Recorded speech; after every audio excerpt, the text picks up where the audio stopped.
Good morning, boys and girls. Happy Friday. I'm going to make lesson 8 pretty fast and quick since you did not get your fixed video until yesterday afternoon.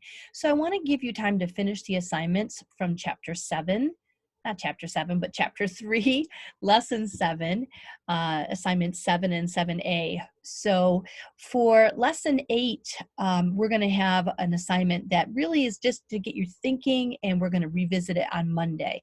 So let me go ahead and jump right into our assignment in our presentation. Okay, we're going to be looking at, trying to look at, Mrs. Kennison is feeling a little bit under the weather today. It's just allergy season for me. All right, lesson 8. Well, the supplies and materials that you just need your notebook and your pencil and the chart that you copied down from lesson 7 with the technical vocabulary. I'm going to be sharing the answers to that technical vocabulary, and I want to see how many you found that matched mine. You may have actually found something that I didn't, and it'd be interesting to see how we match up. All right, so our lesson goals for today is we're going to review the technical vocabulary from chapter 3, and we're also going to be beginning to discuss umpires and what makes Asher such a special umpire. And you should remember that we met Asher in chapter 3 yesterday. So here's the list of technical vocabulary that I found.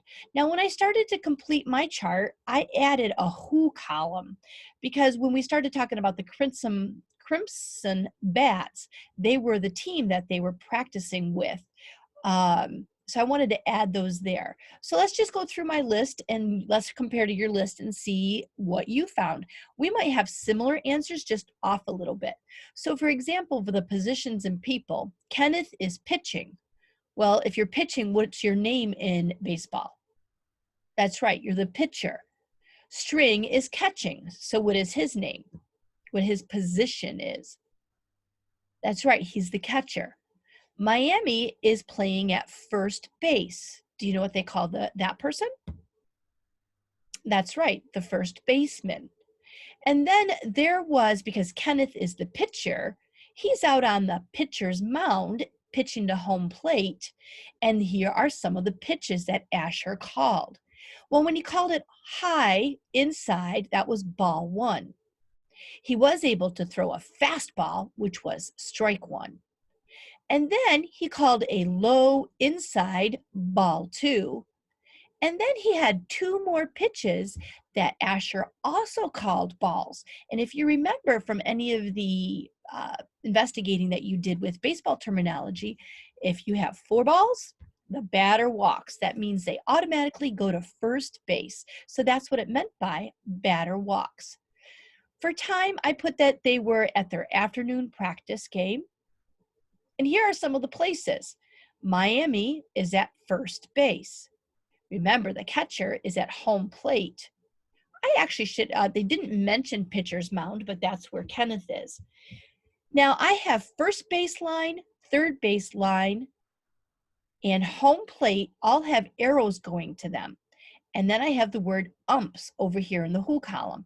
Umps is short for umpires. So you have your main umpire at the home plate calling the pitchers pitches, whether they're strikes, balls, fouls, whatever.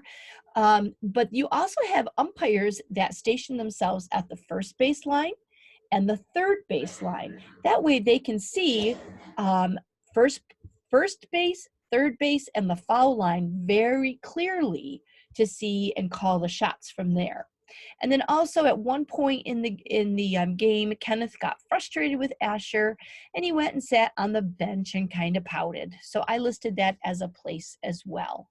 So altogether here we have 1, 2, 3, 4, 5, 6, 7, 8, 9, 10, 11, 12, 13, 14, 15 different types of technical vocabulary that I was able to find. How many did you find? Don't forget to take a picture of your chart and send it my way. Now, if you didn't finish this, it's okay to add my technical vocabulary to your chart. So you should be comparing the chart adding any technical vocabulary that you list. And I want you to take a picture of it and send it to your portfolio so I can see that you're all caught up and ready to do the next chapter. All right, so lesson 8, what are your assignments? Well, if you didn't finish lesson 7A, I want you to finish that by Monday. And remember, that's the question, the inference question in your notebook that asks you, why would someone invest so much time in becoming an umpire? Remember, we learned that it could take anywhere from 7 to 9 years once you learn the skills of an umpire to move up the ranks to get to the Major League Baseball status.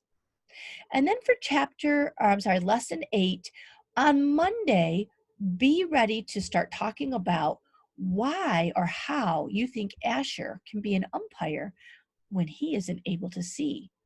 How is this possible? What special skills might he have? What is the text telling you?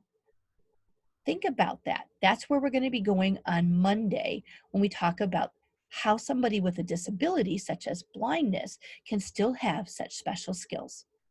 So that is it for this lesson. I hope you have a wonderful weekend.